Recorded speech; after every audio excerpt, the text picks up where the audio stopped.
Welcome to the Smash Forecast. I'm one of your hosts today, Tselel, and I'm joined here by Ketsen, the #1 player from Tennessee.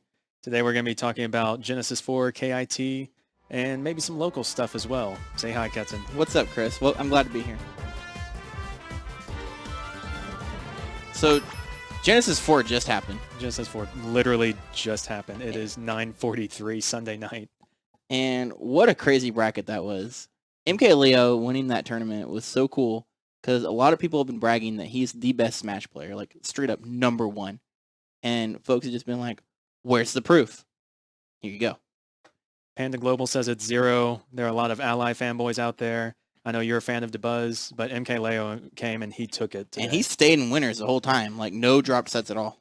Yeah, like that was Ally nuts. didn't even get to reset against him. Granted, it was very close. I tend to think that Mario loses to Fire Emblem characters. Just like swordy, Yeah, wall out type characters overall. that disjoint. it'll Simply get you. because Mario's big thing is he wants to get in and he wants to grab you and he wants to start getting his up tilt chains into his aerial combo started. Or he's trying to space back airs on you. And if you got a character that walls out very well, especially with a kind of character that beats Mario's back airs, he's going to have a tough time. And that only gets worsens with Marth's tipper. So if you space Absolutely. it perfectly, then not only do you get punished for trying to go in, you get killed. And just like what we saw with Losers Finals, Zero swapping over to Cloud and having incredible results with that. Cloud of all things from 0. I mean, it's not too surprising. He was starting to pull out Cloud at What the Fox. He was? It's something that he has been investing time in. It's not just something that popped out randomly. Okay. So, like, it was somewhat surprising to see, oh, he went Cloud? But it wasn't just like, oh my god, he went Cloud? Since when does he do that? So, like, it was somewhat surprising, but it wasn't ridiculously unexpected. It's something that somebody could have predicted. Well, as a Roy May myself, I'm very excited for MK Leo. I'm so hyped to see a Fire Emblem character sitting on top. The better Roy running around. Oh, I know you had to be hyped during Rio's Smash set oh yeah. against Abadanga. I was there in person, front row. That was fun to watch. Like seeing him make Abadango switch off of Mewtwo, this guy that he took pound with. I was like, he can do things. So Genesis 4 was obviously super huge, but the local scene, Tennessee, just had its super huge tournament of the year, Kumite in Tennessee, KIT 17, and it was incredible. It's your typical FGC tournament where you've got all the big name games, Smash 4, obviously, Melee, Killer Instinct was there, and it was actually part of like the Killer Instinct World Cup. It was a pretty big deal, like the first tournament in their league series. So I don't know too much about that, but it was definitely getting hype. A lot of people entered that. Street Fighter, obviously, Dead or Alive. Was Marvel versus Capcom? Marvel vs. Capcom was there. Like it's the premier fighting game tournament of Tennessee, and Ian and Bealey do an incredible job running that tournament. Now, I hear it was a pretty good tournament, but was it a good tournament for you? Absolutely, I got 5th. And I hear you took down a relatively big name player from Georgia. I did finally beat Reflex. Yes, That's pretty big. That's one of those names that he's not huge, but I'd say he's pretty huge. Like you know his name. Because like he was like one of the premier like Pokemon trainer players back in the Brawl days. Oh yeah. Like he was straight up skewing that character on tier lists. hmm So it was pretty cool. And so finally beating Reflex was such a huge accomplishment for me personally. Because let me tell you about how I first met Reflex. It was my very first tournament. It was in Antioch, Tennessee. I go there. It was back in the Super Smash Bros. Brawl days. Smash 4 hadn't even been out. And, I was like #1 on my block kind of player. Thought I was like the best, blah, blah, blah. Undiscovered talent. Kind of just ridiculous ego of like this teenage gamer going on here. First thing I do when we get to that venue, Reflex is there. I've heard so many good things for this guy. It's like, I'm about to bop this man. So I challenged him to some friendlies. I'm like, let's go. Oh my gosh, what an eye-opener that was, Tselel. Let me tell you about it. That was the very first time I've ever seen somebody read a spot dodge and just wait for it and grab me. I'm just like, did he just do that? He was reading every kind of get-up option I had. He was punishing typical habits. Stuff your friends aren't going to do who play this game casually. And unless you play a ton of Wi-Fi, it's just not typically something you're going to see, like this high-level stuff. Like, it was just, like, the biggest eye-opener for me. That was the first, like, experience I'd ever had playing a top level player like that. All my friends are illiterate, and this guy's got a library with all his reads. Exactly.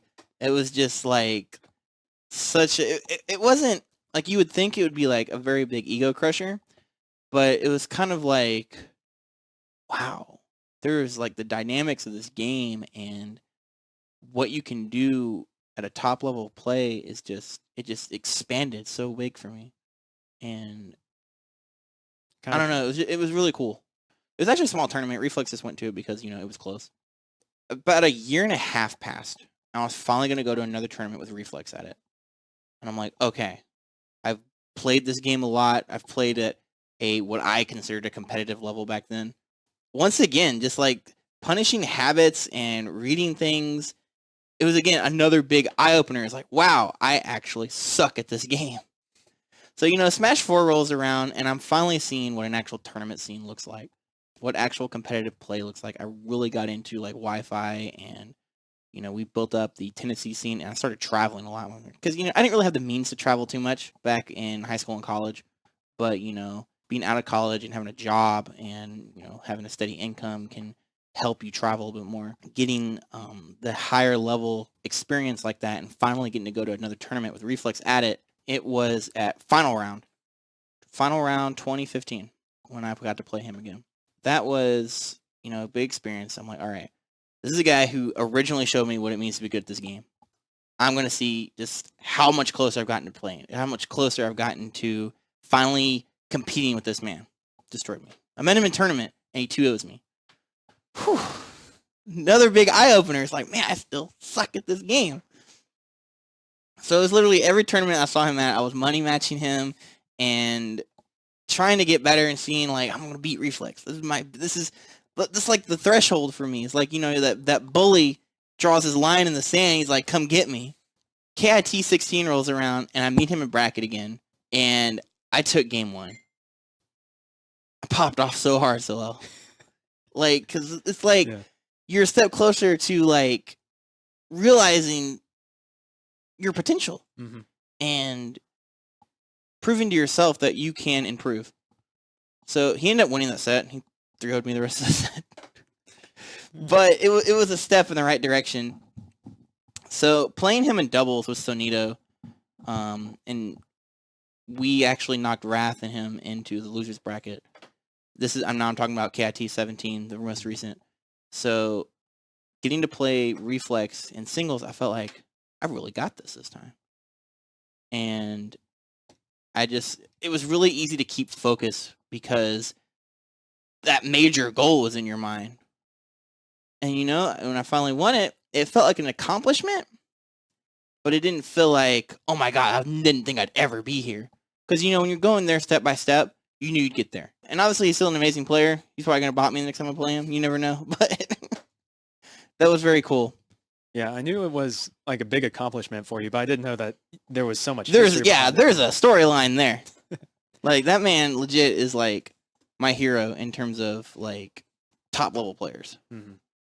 So he's the one that just opened my eyes to what it means to be a competitive player. Smash, even at the local level, has our scripts and our anime storylines. Right. Following the script. Yeah. I gotta tell Reflex that story. Might bring a tear to his eye. He'd probably just be like, yeah, I'm going to bop you next time. You're right. Because, like, Doctor, our local Falcon man, warmed my heart once because he actually told me he got good at this game because I destroyed him at one tournament. When he first started, I beat him pretty bad. I mean, I know he beats me in almost every set we play now, but he said what inspired him to get good was losing to me. And he said he started practicing, like, 5 days a week, had a schedule, found partners to practice with, and had set goals. And it was to beat me. But I thought that was kind of cool that I had inspired somebody. So, yeah. It's a similar story there. I mean, just being in the Memphis scene when I first joined in, like, you are the target in Memphis. You are sitting. Oh, yeah, because I was number 1 for the longest time. Yeah, and it took someone coming from outside of Memphis to knock you off the number 1 Very spot. true. And I don't know. Tell me a bit about that. Sonito coming in, Brawlman. The first time I ever met Sonito, who's obviously Brawlman 1000 then, it was at a Mississippi tournament. I I forget what the name of it, but that's when we first met Rayleigh. And we're going to talk a lot about him later. But he was TOing that tournament. I forget what it was called. It was something silly. It was like some random local tournament. But anyway, so someone's just like, oh yeah, the #1 Mississippi player is here. I'm just like, who plays this game in Mississippi? Who cares? That's like when people say, oh, you're #1 in Tennessee. I'm like, yeah, but who cares? Yeah. It's like we're not a super established state. Like we've got some good players, but like it's not like you're gonna recognize any of them. But anyway, so I was like, oh, whatever, that's cool. So I meet him in winners finals. That's the first time I ever played good Sonic. I take that back. I'd played Static Manny in tournament, but this is the first time I ever played a good Sonic that I could see the skill gap between us. Like, you know, it was small. It was like something I could beat him, but at the same time, it's like, wow, he's a really good Sonic. So he actually beat me. This tournament was so jank. So let me tell you what this. Winners finals is best of 3. But grand finals is best of 5. At least it was best of 5 in grand. So he beat me 2-1. And I was just like, man, who is this? I was not expecting to go to this random Mississippi local and lose to somebody. You know? This is supposed to be free. We were going there mainly because, you know, we wanted something to do that weekend. And wanted to support different scenes. I was like, okay. So I won losers finals pretty handedly, and then I got back to Brawlman 1000, and this is when I was going through that kind of character crisis of I got to counterpick everybody. So I tried Sheik, Rosa, and Pikachu against him, and just ended up getting 3-0'd. I was like, wow. So we played some friendlies after that, and we were going about 50-50 at that point. So I was like, okay, I just need to win this matchup, and that's when me and him got to talking. He wanted to come to KIT 15 or 16, excuse me. And I started telling him about our local scene. He was like, okay, cool, I'll come to Outer Realms 10. It's like, all right, I'm going to bop this man when he come back. Whew, he destroyed me when he got back. Came to your own home turf. Yeah, Hitman came in with such a level up, and then I realized I had not been practicing that matchup correctly at all.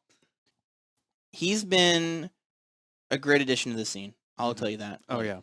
A great source of, okay, I finally have somebody that I can target and try to better myself so I can finally beat him.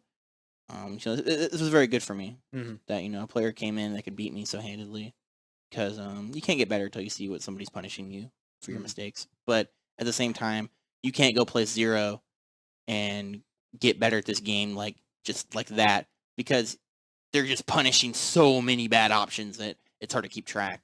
You know, it's better. That's why everybody says to play somebody around or slightly above your level or slightly below, because they're going to be punishing things, but not to the point where it's just like, oh my God, I'm playing this game 100% wrong.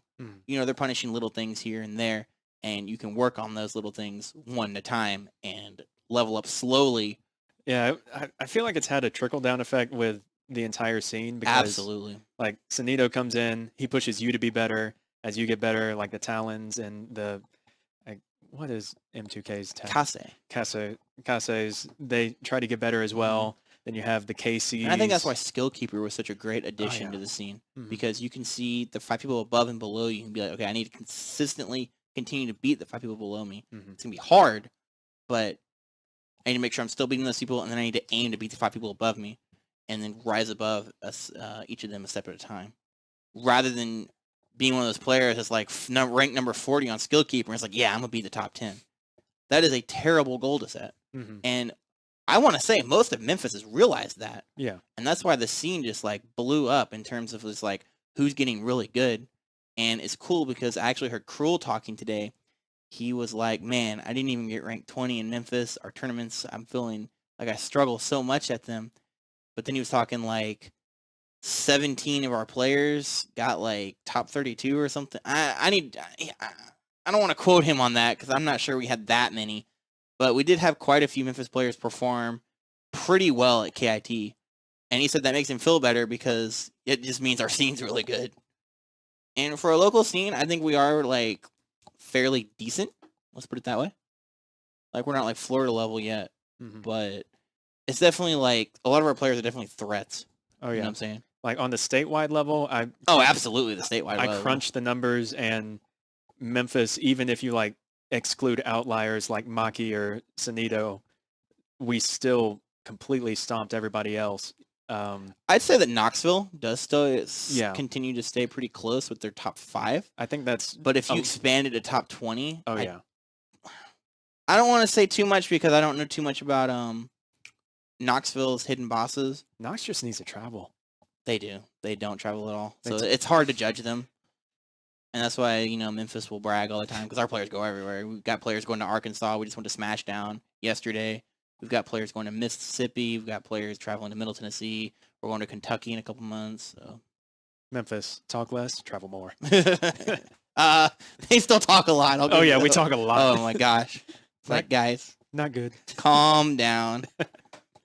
Oh, man. The not good meme was getting spread around at Big House. It's pretty cool. That's great. Yeah, I got Rimsey to look at Brawlman right before Money Match and tell him he's not good. Woo! Oh, It's man. funny. Where did that start? With Nagato.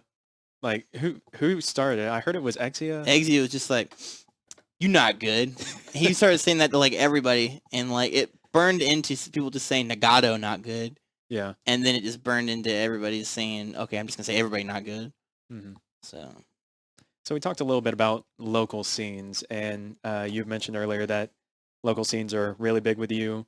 And something, I don't know if I mentioned it in the intro, but Justin here is the co-founder and co-manager of Team DRX, a streaming service right out of here in Memphis. They've been called over to all sorts of places, KIT, Afterglow Throwdown. So let me tell you a little bit about. So as far as like the Memphis scene and Team DRX, you kind of intermingle them a lot because Pablo had such a hand in getting the Memphis scene started by hosting the tournaments, and then I was doing the streaming side to make sure we got the publicity of our players, you know, getting on YouTube and being able to share their stuff with all their friends, and you know, it's like, oh, we have a really cool like Smash 4 scene here. Let's get into that, and they can go on and watch their stuff. And you know, having a stream built around a growing community really helped.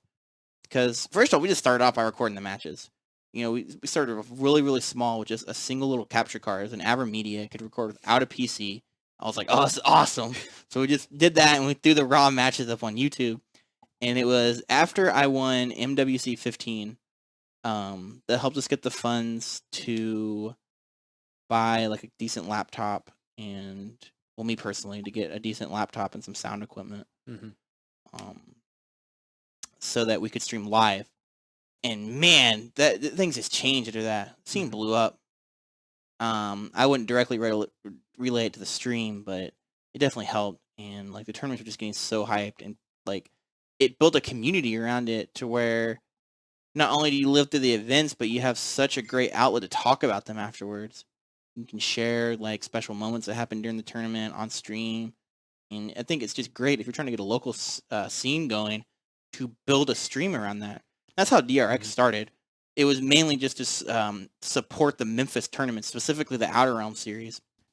After that, when people were just seeing how successful we were at that, we got asked to stream bigger stuff. Rayleigh started by asking us to come stream. It wasn't Afterglow, but it was G-Town Throwdown. Yeah. That was like his big, he wanted to start a big tournament series down in Granada. That's where it was. G-Town Throwdown, duh. And that was really cool, going out to another scene and being like an outsourced streaming service. Also the first gig we got paid for. That was pretty cool. And then after that, we got asked to stream KIT by KO Kingpin. It was KIT 16. It wasn't nearly as big as it was this year because, you know, they flew out Pug West, Buzz, Anti to have like that top player presence there. But KIT 16 was relatively small in terms of Smash 4. Like, you know, the biggest name player there was Reflex. But, you know, DRX getting to stream that was really cool. Once again, exposed us to what it means to stream a like bigger name tournament. And then our most recent, very successful tournament we streamed was Afterglow Throwdown, once again hosted by Rayleigh. So you see how Rayleigh's actually had like a big impact on DRX in terms of he's wanting to host all the big stuff in Mississippi, and he's depending on us to broadcast that for him.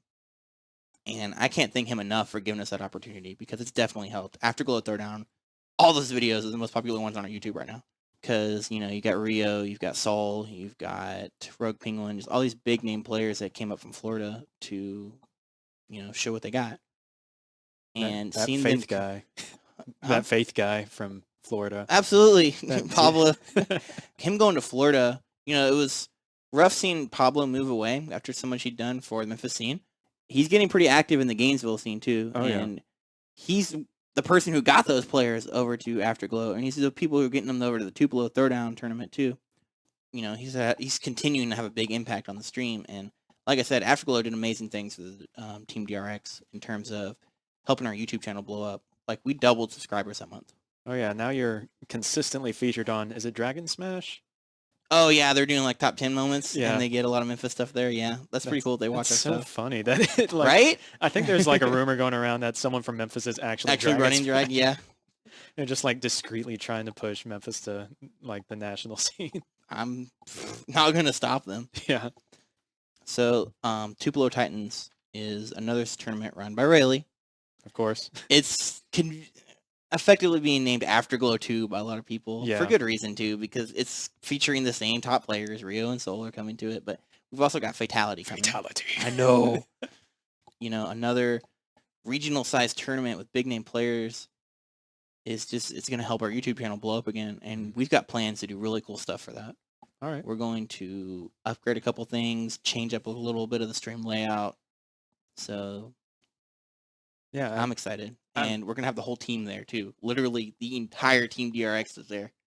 Usually we're missing a few people because at Afterglow, I was at Big House. So it was Oni Joe and Alex running it. And then for Mid-South Championships, which by the way, we helped with that too. That's another thing that Ian from KIT got us to help with. So, you know, he's also been very supportive of our streaming channel. I want to thank him for that too. We streamed top 16 of Mid-South Championships in Arkansas for him. So that was really cool. And once again, helped our channel a lot.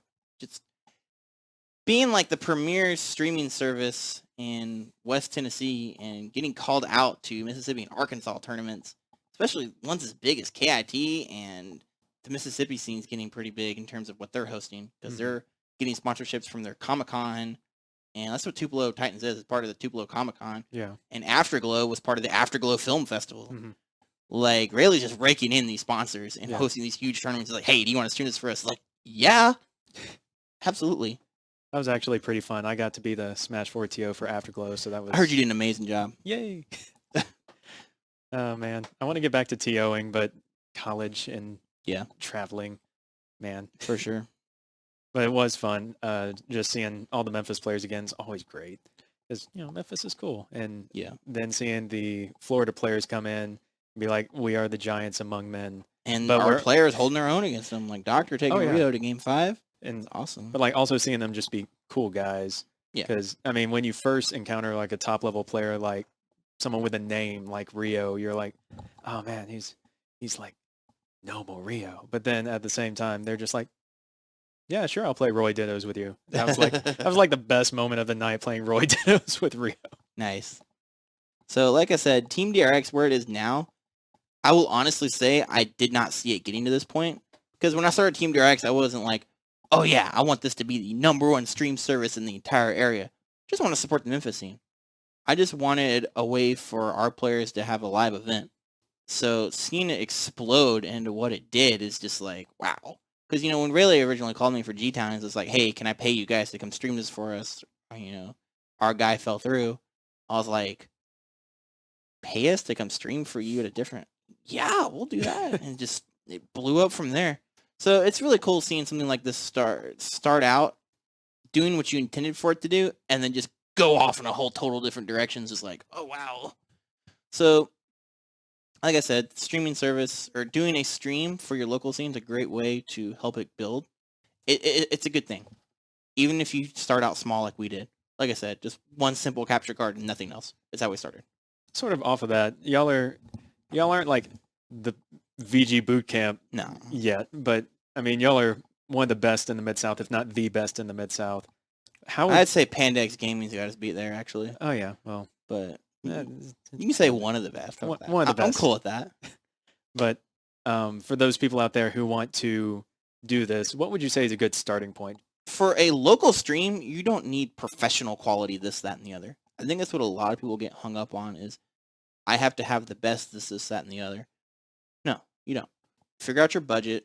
This is obviously the specific items you need. You need a capture card. You usually already have the rest of the stuff. Mm-hmm. Like, you don't need the best laptop in the world or the best desktop in the world. to at least record stuff. Streaming's cool, but you've got to have a venue with an internet. Like I said, you can always just start out recording like we did for YouTube purposes. So I think obviously the best place to start is definitely with a capture card. If you don't have a PC that can sit there and live record, then the AverMedia that I used, the Live Gamer Portable, can record without a PC. That's why we got that, because we didn't have a PC that could handle it. If you have like access to a desktop or a laptop that can record live or even stream live, use that, record. The next place you want to go is commentary. Our very first bit of audio equipment was a standalone Blue Yeti mic. Simple as that. You could hear all the background noise in the world, but hey, we had commentary, and people were so hype about that. Like, it made our local scene so happy to get on there and talk about matches. So like I said, it wasn't the most professional thing in the world, but you can go back and watch previous DRX videos from the start, and like the quality just slowly gets better and better and better and better. So upgrade slowly, and depending on where you want your stream to go. But yeah, definitely start off with a capture card and just a mic. Usually like a gaming headset is fine too. Like if you can hook in 2 gaming headsets with a splitter, it's a good place to start too. So you don't have to blow your budget starting out a small stream. So a nice little word of encouragement for the little guys out there. Doesn't take much. And then you see what it blows up into. Oh yeah, just sticking with it. If you want it and you're willing to work towards it, you can make a local scene. You just need to have dedicated players, and Memphis has a big advantage too because of the population density. Oh yeah. So 40, 50 player tournaments are pretty cool, but I'm not going to expect little town Nebraska or little town Ohio, something like that, to be pulling major numbers like in that for a weekly. But you can still get a local scene started out there. Clarksville did it, and they're pretty small. Oh yeah. I know they died recently because just people lost interest in hosting tournaments up there. But for a while, they had a pretty good local scene. And what's interesting about that too is when you start hosting monthlies, you'll notice you'll pull in out-of-towners. Clarksville, like, their scene was small, but they were pulling in Memphis and Nashville players too, which encouraged more Clarksville players to come because they would watch Tennessee streams and be like, oh, I've seen these Memphis players come and do work. Now they're coming to my town. I want to go play some of them. And they go and they see a great tournament. They have a lot of fun. They're like, I want to come back. They start going to the locals. So a big monthly, pulling in out-of-staters, out-of-towners, whatever, is another great way to pull in new entrants for your tournaments. Rython, the #1 Little Mac in Memphis right now, had no idea we had a local scene. Met him at What the Fox. Oh, wow. Yep. Man put in work. We were like, who are you and where have you been? Here's how to get access to our local scene. And publicity is another big thing. We've got a very active Facebook group. We've got people trying to start up Discords. No success there yet, but Yeah. nobody's also really putting a lot of effort into it. But the Facebook group is very, very, very active, and a lot of members are getting on Twitter. And Pablo said, and I agree with this fully, a great thing to add to a local scene is content. So obviously the stream and the YouTube channel are doing that too, but having graphic designers come out of nowhere and start designing stuff like the PR graphic and memes in your own local scene. We've got a ton of them, and Memphis memes are a thing. Everything from the Fritos to Not Good. Yeah, it's very rewarding. And it's very enriching to see what a lot of people who enjoy a video game can do when they all come together. So, was there anything else you want to talk about, Kip? So first of all, let me also say, seeing top-level players like DeBuzz and Anti and come to what we consider our big tournament, that's awesome. Yeah. Because, this is a huge chance to get publicity for KIT. Oh, yeah. Next year people are going to be like, oh, I heard about KIT, DeBuzz won that, and so-and-so played there, and they had some pretty cool local players I saw, like watching K-Man was super hype when he fought Wrath, and I want to go there this year. People were asking me, why would they fly out Smash 4 top-level players? That's why. Because it gets incredible publicity for the tournament. That's why they had, a big tournament or a big streaming group like Tourney Locator do it. Because it gets even more publicity, etc., etc. I posted it on the Facebook page, but I'll say it again. If the top players in your scene are finishing only behind nationally recognized players, you're doing pretty good as a scene. I'd say so. Yeah. Got bought pretty hard by Anti and Pug West, though. I'll say that. Oh, man. So I think that'll be good for today. Thank you, Justin, for having this. Absolutely. Thanks for having me on. This was fun. Thank you for tuning in to the Smash Forecast. This is Tselel. Ketsen. All right, see you next time. Bye, guys.